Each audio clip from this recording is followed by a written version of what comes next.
இன்னைக்கு இந்த புதிய அரசு பொறுப்பேற்று 25 நாள் ஆச்சு. உருப்படியா ஏதாவது ஒரு திட்டம் கொண்டு வந்திருக்கீங்கன்னு சொல்ல முடியுமா?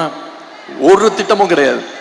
ஏற்கனவே டியூட்டியில் இருக்கக்கூடிய போலீஸ வெறும் ஸ்டிக்கரை மாத்தி, போலீஸ் வேனுக்கு வெறும் ஸ்டிக்கரை மாத்தி சிங்கப்பெண் திட்டம் அப்படி ஒரு திட்டத்தை கொண்டு வர போறோம்னு சொல்லி அதையும் கொண்டு வர முடியாத நிலைமையில தான் இன்னைக்கு இந்த ஆட்சி நடந்துகிட்டு இருக்கு. அதாவது ஒரு கூடுதல் செலவு இல்லாத ஒரு திட்டத்தை கூட தொடங்கி வைக்கிறதுக்கு வக்கில்லாத ஒரு சோஃபா மாடல் ஆட்சி இன்னைக்கு நடந்துகிட்டு இருக்கு. யோசிச்சு பாருங்க, 2021 நம்ம தலைவர் முதலமைச்சர் பொறுப்பு ஏற்கும் போது முதல் நாள் கையெழுத்து போட்டார். என்னென்ன திட்டங்கள் நம்ம கொண்டு வந்தோம்? மகளிருக்கு விடியல் பயண திட்டம் முதல் கையெழுத்து போட்டார். முதல் நாளே கொண்டு வந்தாரு. அப்ப இருந்த நிலைமை என்ன உங்களுக்கு தெரியும்.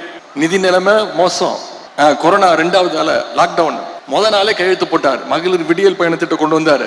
கொரோனா நிவாரண நிதியா ஒவ்வொரு ரேஷன் அட்டைக்கும் 4000 ரூபாய் கொடுத்தார் நம்முடைய தலைவர். ஆவின் பால் லிட்டருக்கு 3 ரூபாய் குறைச்சாரு. பெட்ரோல் விலைய 2 ரூபாய் குறைச்சோம்.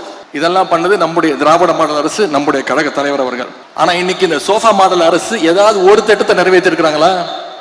நாம இந்த தேர்தலில் சில லட்சம் வாக்குகள் வித்தியாசத்துல தான் வெற்றி வாய்ப்பை இழந்திருக்கிறோம். நம்மளை விட ஒரு 16 லட்சம் வாக்குகள் அதிகம் பெற்று இன்னைக்கு இந்த ஆட்சி அமைஞ்சிருக்கு. அவங்க எப்படி ஆட்சி அமைஞ்சாங்க, 4ஆம் தேதிக்கு அப்புறம் என்னென்ன கூத்து நடந்ததுங்கிறதுலாம் நீங்க அத்தனை பேரும் தொலைக்காட்சியில பார்த்திருப்பீங்க. 4ஆம் தேதி இரவு நம்முடைய வெற்றி பெற்ற சட்டமன்ற உறுப்பினர்கள்லாம் தமிழ்நாட்டிலிருந்து எல்லா மாவட்டங்கள்ல இருந்தும் கிளம்பி சென்னைக்கு வரதுக்கு, தலைவரை பார்க்கறதுக்கு பஸ்ல டிக்கெட்டு, ட்ரெயின்ல டிக்கெட்டு, ஃபிளைட்ல டிக்கெட் புக் பண்ணிட்டு இருந்தாங்க. ஆனா இன்னைக்கு இருக்கக்கூடிய ஆளுங்கட்சி சட்டமன்ற உறுப்பினர்களும் அண்ணா திராவிட முன்னேற்ற கழகத்துடைய சட்டமன்ற உறுப்பினர்களும் யாருக்கும் தெரியாம திருட்டுத்தனமா எங்க போய் தங்கலான்னு ரிசார்ட்ல ரூம் புக் பண்ணிட்டு இருந்தாங்க. இதுதான் நம்ம திராவிட முன்னேற்ற கழகத்திற்கும் மற்ற இயக்கத்துக்கும் உள்ள வித்தியாசம். இதுதான் ஒரு தொண்டன் தலைமை மீது வச்சிருக்கக்கூடிய நம்பிக்கை. எந்த காலத்திலையும் திராவிட முன்னேற்ற கழகம் அந்த ரிசார்ட் பாலிடிக்ஸ், கூவத்தூர் மாதிரி ஒரு ரிசார்ட் பாலிடிக்ஸ் நம்முடைய தலைவர், நம்முடைய திராவிட முன்னேற்ற கழகம் என்னைக்கும் பண்ணாது. முக்கியமா தேர்தல் முடிவுகள் முழுசா வர்றதுக்கு முன்னாடியே நம்ம கூட கூட்டணி வச்சிருந்த கூடிய காங்கிரஸ் இயக்கம் துரோக கூட்டம் நம்ம பேரை சொல்லி நம்ம தலைவர் முகத்தை காட்டி வாக்குகளை பெற்று தலைவரை பார்த்து ஒரு நன்றி கூட சொல்லாம ஓடி போச்சு அந்த நன்றி கெட்ட கூட்டம். திமுக காரன் என்னைக்கும் மறக்க மாட்டான், மறக்க கூடாது. தமிழ்நாட்டு மக்களும் மறக்க மாட்டாங்க. 5 எம்எல்ஏக்களை அவங்களுக்கு சப்போர்ட் பண்ண வச்சு ஆட்சி அமைச்சாங்க. அது மட்டும் இல்ல, நம்முடைய கூட்டணியில் ஜெயிச்ச இன்னும் சில கூட்டணி கட்சிகள்ல நம்ம தலைவர்கிட்ட வந்து சொல்லிட்டு தலைவர் தான் போயிட்டு வாங்கினாங்க. நம்ம தலைவர் தயவு தான் இன்னைக்கு ஆட்சி நடந்துகிட்டு இருக்கு. ஆனா என்ன, முதல்ல போகும்போது வெளியில இருந்து ஆதரவுன்னு சொல்லிட்டு போனாங்க. அங்க போனோன்னே ஆசை யார விட்டுச்சு. முதல்ல எங்க போனாலும், இந்த முதலமைச்சர் எங்க போனாலும் முதல்ல சோஃபா போவோம். சோஃபா பின்னாடியே முதலமைச்சர் போவாரு. இப்ப அமைச்சரவையிலையும் இடம் பெற்றுறாங்க. அவங்களுக்கு வாழ்த்துக்கள். அவங்க எல்லாம் அமைச்சர் ஆகிறதுக்கு முன்னாடியே சட்டமன்றத்தில் அவங்களுக்கு வாழ்த்து சொன்னவன் தான் இந்த எதிர்கட்சி தலைவர். இதெல்லாம் நடக்கும்னு எனக்கு தெரியும். இப்படி நம்முடைய தலைவருடைய உழைப்பால வெற்றி பெற்று அந்த கட்சியுடைய ஆதரவோடு தான் இன்னைக்கு இந்த சோஃபா மாடல் ஆட்சி நடைபெற்றுக் கொண்டிருக்கிறது. இங்க இருக்கக்கூடிய ஆளுங்கட்சி இன்னைக்கு 108 இடங்கள்ல வெற்றி பெற்று இருக்கிறாங்க. இன்னொன்னு தெரியுமா, இந்த 108 தொகுதிகள்ல சில தொகுதிகள் தவிர கிட்டத்தட்ட ஒரு 106 தொகுதிகள்ல ஓட்டு போட்ட மக்களுக்கு யாரு சட்டமன்ற உறுப்பினர்னு தெரியாது. இன்னும் சொல்ல போனா மக்களுக்கு இல்ல, இப்ப இருக்கக்கூடிய முதலமைச்சருக்கு யார் சட்டமன்ற உறுப்பினர், யார் அமைச்சர்னு தெரியாது. சவால் வர்றேன். ஒரு 4 நாட்களுக்கு முன்பு தொலைக்காட்சிகள் செய்தி நீங்க எல்லாம் பார்த்திருப்பீங்க. திருவள்ளூர் மாவட்டத்தில் நைட்டு ஃபுல்லா கரண்ட் இல்ல. பொதுமக்கள் அத்தனை பேரும் தெருவுக்கு வந்து போராட்டத்தில் இறங்கிட்டாங்க. நிருபர்கள் போய் கேட்கறாங்க அவங்க கிட்ட, ஏன் வந்து இப்போ சாலை மறியல் பண்றீங்க, சட்டமன்ற உறுப்பினர் போய் பார்த்து கோரிக்கை வைக்க வேண்டியதானு. அப்ப அந்த மக்கள் எல்லாம் சொல்றாங்க, எங்களுக்கு சத்தியமா யாரும் எங்க சட்டமன்ற உறுப்பினரே தெரியாதுங்க, தெரிஞ்சாதானங்க போய் அவங்க வீட்டுல போய் நாங்க கேட்க முடியும் அப்படின்னு கேட்கிறாங்க. இதுதான் இந்த சோஃபா மாடல் அரசினுடைய லட்சணம். ஓட்டு போட்ட மக்களுக்கு அவங்க எம்எல்ஏக்கள் யாருன்னு தெரியல, எம்எல்ஏக்களுக்கு அவங்க எந்த தொகுதியில் நின்று ஜெயிச்சோன்னு தெரியல. நேற்று ஒரு அமைச்சர் போய் நன்றி சொல்றாரு. அங்க இருக்கக்கூடிய மக்கள் சொல்றாங்க, இது உங்க தொகுதி கிடையாதுங்க, நாங்க உங்களுக்கு ஓட்டை போடலைங்க, இங்க பக்கத்து தொகுதி அப்படின்னு. இப்படிப்பட்ட ஒரு கேடுகட்ட சோஃபா மாடல் ஆட்சி தான் இன்னைக்கு தமிழ்நாட்டில் நடந்துகிட்டு இருக்கு. இதெல்லாம் நான் சொல்லல, உண்மையாவே நடந்தது. தொலைக்காட்சிகளை நீங்க பார்த்திருப்பீங்க. அதுல இப்ப அவங்க வேட்பாளராக அறிவிச்சதெல்லாம் யாரு தெரியுமா? ஜெயிச்சவங்க எல்லாம் யாரும் தெரியுமா? இப்ப அமைச்சராக இருக்கிறதெல்லாம் யாரு தெரியுமா? போதைப் பொருள் வித்தவர், கஞ்சா வித்தவர், பொண்டாட்டிய கொடுமைப்படுத்தி வீட்டில் போட்டு அடிச்சவர், சினிமா படத்துக்கு பிளாக்ல டிக்கெட் வித்தவர், புது சினிமாவை திருட்டு விசிடி வித்தவர், ஜோசியத்தால கேன்சரை சரி பண்ண முடியும்னு போலி வைத்தியம் பார்த்தவர், RSS சேர்ந்து காக்கி டவுசர் போட்டு சுத்தினவர்,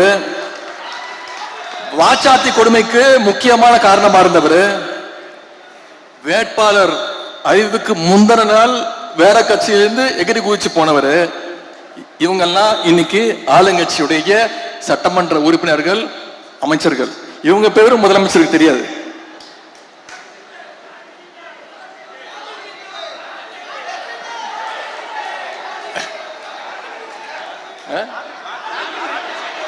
அது வேற இருக்கா? லாட்டரி டிக்கெட் வித்தவர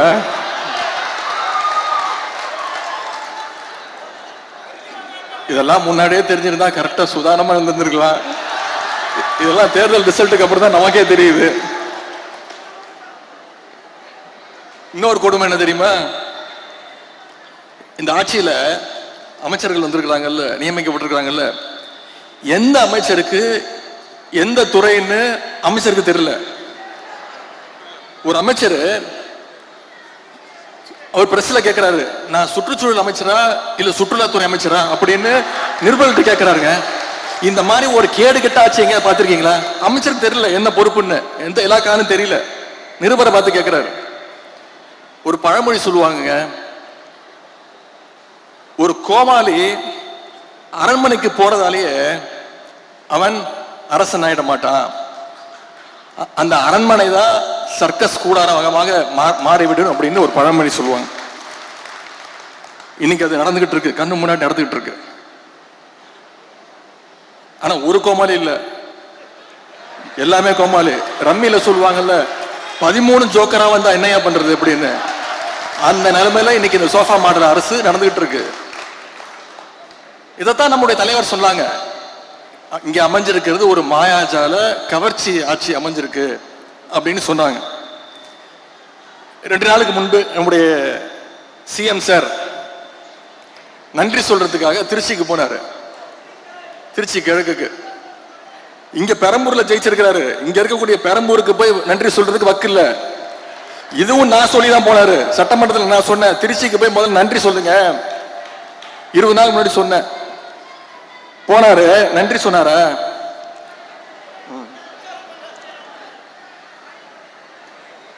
பொதுவா ஒரு முதலமைச்சர் ஆனதுக்கு பிறகு நம்முடைய தலைவர் இந்த 5 வருஷத்துல எந்த மாவட்டத்துக்கு போனாலும் அந்த மாவட்டத்துக்கு புது திட்டங்களை போய் அறிவிப்பாங்க. ஏதாவது ஒரு திட்டத்தை அறிவிச்சாரா? திருச்சிக்கு போனாரு, ஏதாவது திட்டத்தை அறிவிச்சாரா? ஒரு திட்டமும் கிடையாது. திருச்சி கிழக்குல இன்னும் 6 மாசத்துல இடைத்தேர்தல் வரப்போகுது. அதுக்கான பிரச்சாரத்துக்காக போயிட்டு அவர் எப்ப வாயை திறந்தாலும் அவர் வாயிலிருந்து வர வார்த்தை ஒன்னே ஒண்ணுதான், எல்லாத்துக்கும் காரணம் திமுக தான்.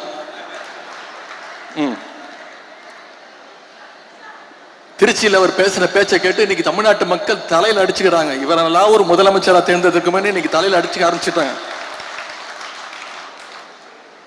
சொல்றாரு, அதுல கோவம் வருது அவருக்கு. கவர்ச்சியால தான் ஆட்சிக்கு வந்தீங்கன்னு என்ன பார்த்து சொல்றாங்க அப்படின்னு முதலமைச்சருக்கு, சிஎம் சாருக்கு கோவம் வருது.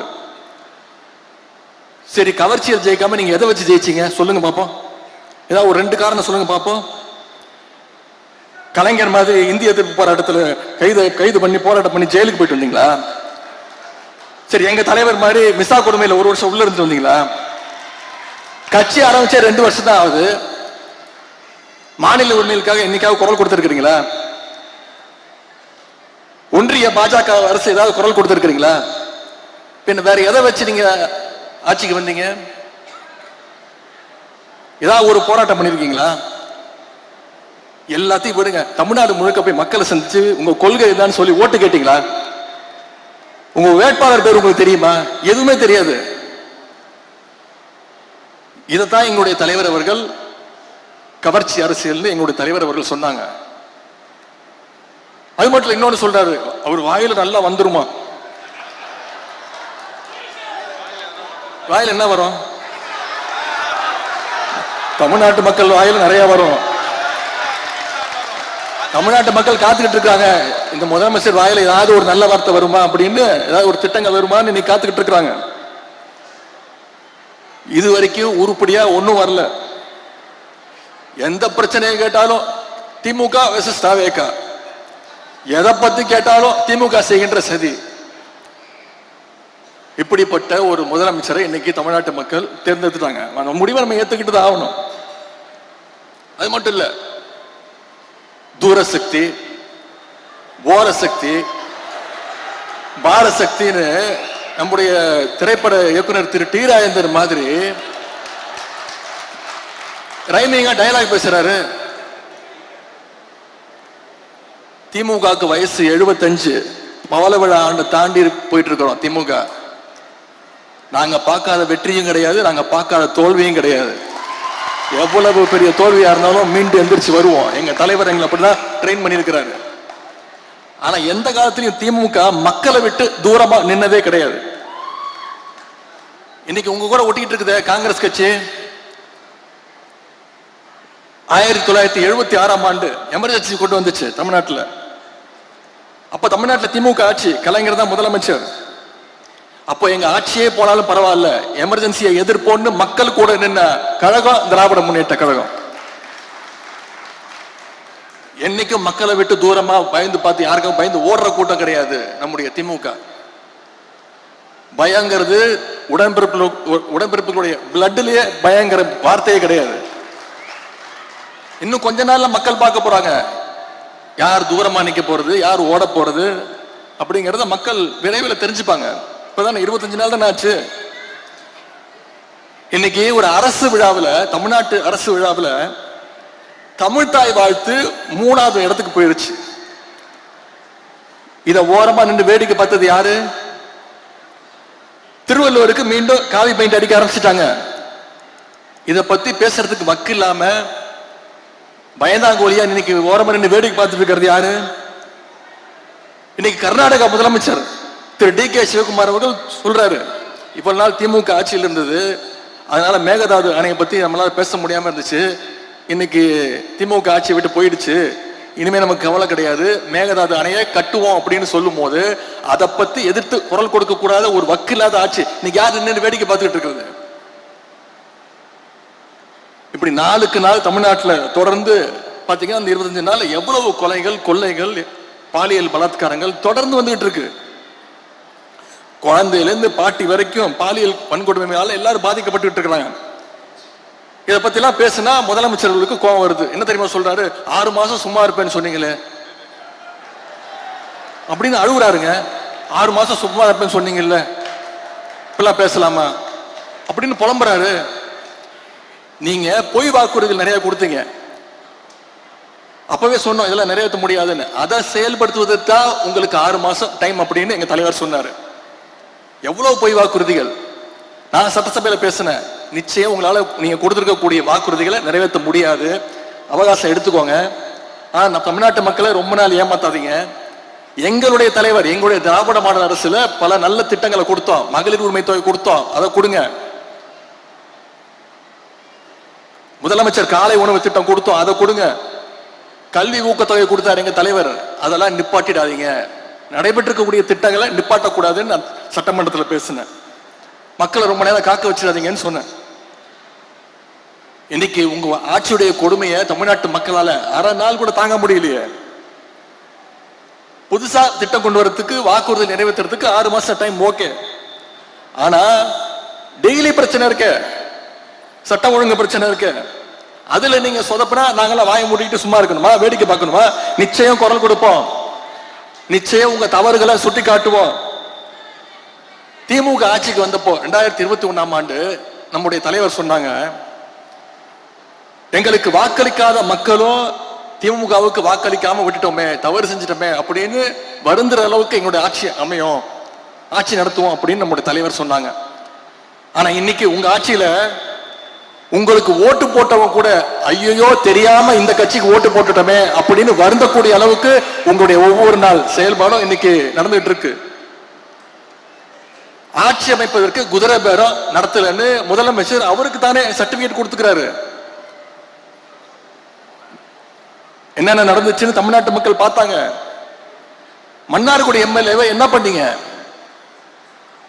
அந்த கட்சி தலைவருக்கே தெரியாம கடத்திட்டு போய், அப்ப நீங்க பண்ணதுக்கு பேர் என்ன? இது பேர் என்ன தெரியுமா? தூய சக்தியா. இதுக்கு பேர் தூய சக்தியா? நாரசக்தி. அது மட்டும் இல்ல, இப்ப என்ன தெரியுமா சொல்றாரு? மற்றும் சில பேரா, பேரை சொல்ல கூட வெக்கப்படுறாராம். மற்றும் சில பேர் அல்லு சில்லு கட்சி.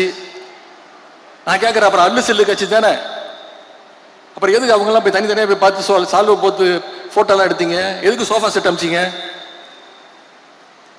இப்ப கடைசியில் அவங்களையும் காட்டி விட்டாரு. ஒரு படத்துல கவுண்டமணியும் செந்திலும் எல்லை வியாபாரம் பண்ணிட்டு இருப்பாங்க, ஞாபகம் இருக்கா? Goundamani owner, Senthil assistant. எதிர்க்க வடிவேல் ஒரு கடை போடுவாரு. செந்திலுக்கும் வடிவேலுக்கும் ஒரு அண்டர்ஸ்டாண்டிங் ஆயிடும். என்ன பண்ணுவாரு, ஒரு இளநியா கயிறு கட்டி கவுண்டமணிக்கு தெரியாம பின்னாடி வழியா பின்னாடி அப்படியே அமுச்சுக்கிட்டே இருப்பாரு. இதை வச்சு வடிவேல பெரிய கடை போட்டுருவாரு. இன்னைக்கு அதைத்தான் இன்னைக்கு தமிழ்நாட்டில் இந்த ஆளுகின்ற கட்சி செஞ்சிட்டு இருக்கு. ஆளுங்கட்சி எம்எல்ஏக்கள் ஒவ்வொன்னா உருவிட்டு இருக்கிறாங்க. நாம பெருமையா சொன்னோம், Dravidian model, development model, $1 trillion எக்கானமின்னு பெருமையா சொல்லிட்டு இருந்த தமிழ்நாட்டை இன்னைக்கு சோஃபா மாடல் ஆக்கின பெருமை தான் இன்னைக்கு இந்த ஆட்சிக்கு உண்டு. வேற எந்த செயல்பாடும் கிடையாது, எதுவுமே கிடையாது. மக்களுக்கு இன்னும் பஞ்ச் டயலாக்ஸும் உங்களுடைய ரீல்ஸும் தேவையில்லை. அவங்களுக்கு தேவை பாதுகாப்பும் உங்களுடைய வாக்குறுதிகளும் ஸ்கீம்ஸும் தான். புது முதலமைச்சருக்கு ஒரு புதுவிதமான ஒரு ப்ராப்ளம் இருக்கு, ஃபோபியான்னு சொல்லுவாங்க. யாரு எதை பத்தி பேசினாலும் தன்னை பத்தி தான் பேசுறாங்க அப்படிங்கிற ஒரு நினைப்பு. அவரே அதை கற்பனை பண்ணிக்கிட்டு அதுலயே இருக்கிறாரு. என்ன தெரியுமா சொல்றாரு? அவர் கோட்டு சூட்டு போடுறாருல, அதை நாம கிண்டல் பண்ணிட்டோமா? நாம யாரும் அதை பத்தி எந்த விமர்சனமும் செய்யவே இல்லை. அவர் கோட்டு சூட்டு அவர் போட்டுக்கிறாரு. அதுக்கு ஒரு புதுசா ஒரு விளக்கம் கொடுத்திருக்கிறாரு. அவர் கருப்பு கோட்டு போட்டுக்கிறது பெரியாருடைய கொள்கையா. இதை விட ஒரு மோசமான உருட்டை யாராவது உருட்ட முடியுமா? உங்க ஜோசியரை அபிஷியல் கவர்மெண்ட் அட்வைசரா முயற்சி பண்ணி பல்பு வாங்கின ஒரு உண்மையான பெரியாரிஸ்ட் இருந்தாலும், நீங்க கோட்டு சூட்டு போடுறதுலாம் எங்களுக்கு பிரச்சனையே கிடையாது. ஆனா எல்லாத்துலயும் இன்னைக்கு கோட்டை விட்டுக்கிட்டு இருக்கீங்க. அதைத்தான் நாங்க சுட்டி காட்டிட்டு இருக்கிறோம். இல்ல என்னென்ன வாக்குறுதிகள் கொடுத்தீங்க? ஏதாவது ஒண்ணு காப்பாத்துனீங்களா? முக்கியமா விவசாயிகளுக்கு பயிர்க்கடன், 5 ஏக்கர் வரை வச்சிருக்க விவசாயிகளுடைய பயிர்க்கடனை தள்ளுபடி செய்வேன்னு சொல்லிட்டு இன்னைக்கு அவங்களுக்கு பட்டநாமம் போட்டாச்சு. இன்னைக்கு அவங்க எல்லாம் தெருவில் இறங்கிட்டாங்க, போராட்டம் பண்றதுக்கு ஆரம்பிச்சுட்டாங்க. இன்னொரு பொய் வாக்குறுதி கொடுத்தாரு, 200 யூனிட் வரைக்கும் இலவச மின்சாரம் தருவோம்னு சொல்லிட்டு இன்னைக்கு என்ன சொல்றாரு?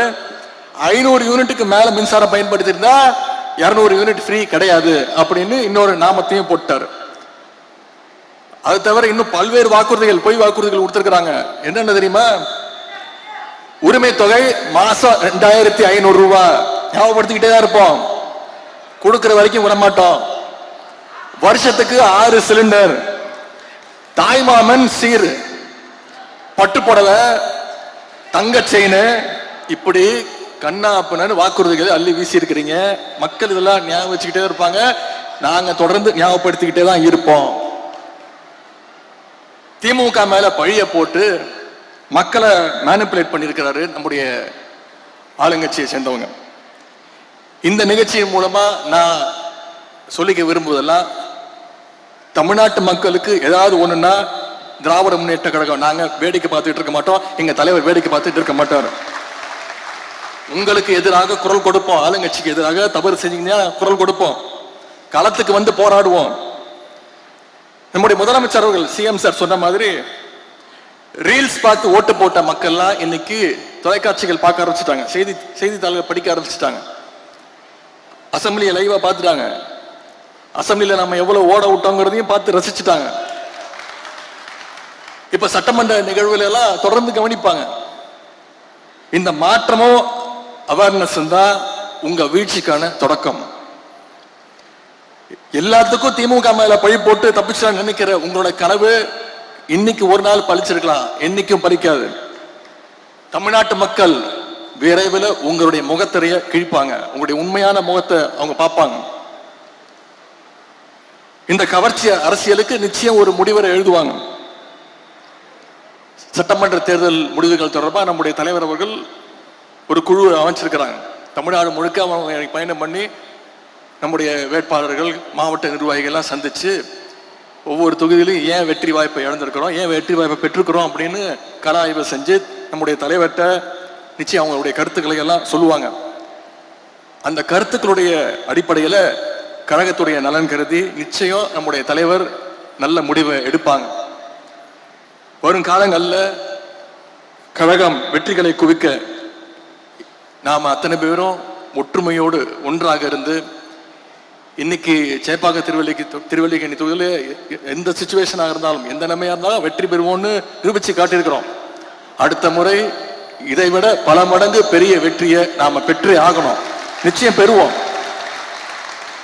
அதற்கு வருகின்ற நாட்களில் சென்ற 5 வருடம் எப்படி களப்பணி ஆற்றணுமோ அதே போல நானும் உங்களோடு சேர்ந்து களப்பணி ஆற்றுவதற்கு தயாராக இருக்கின்றேன்.